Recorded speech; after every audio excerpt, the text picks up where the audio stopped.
wengi wako huku, kina Mackenzie wako na dini potovu, wamejificha katika madhabahu. Therefore I want to make this clear.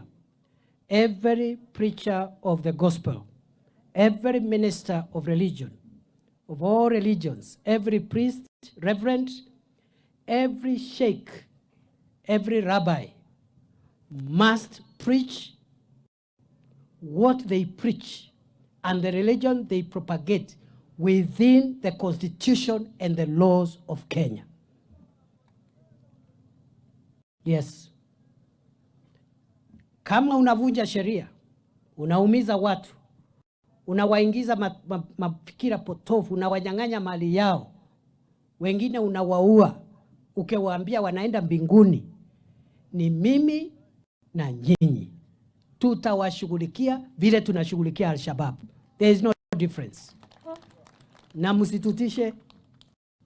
Sisi zote ni wanadamu, all of us. Sisi ni wanadamu. Na sisi sote tunamjua Mwenyezi Mungu. Ni vile Mwenyezi Mungu kuna wachache amepea nafasi ya kuwa wahubiri. So usitutishe. Huyo Mungu unasema unaomba, hata sisi tunamuomba. Sisi sio makafiri. Sisi ni watu wa imani. Lakini wale wauaji wamejificha kwa mahekalu, makanisa, misikiti. Siku zenu zimehesabiwa kama wale Al-Shabaab na wezi wa mifugo. Tuendelee na hiyo njia. Tuendelee namna hiyo.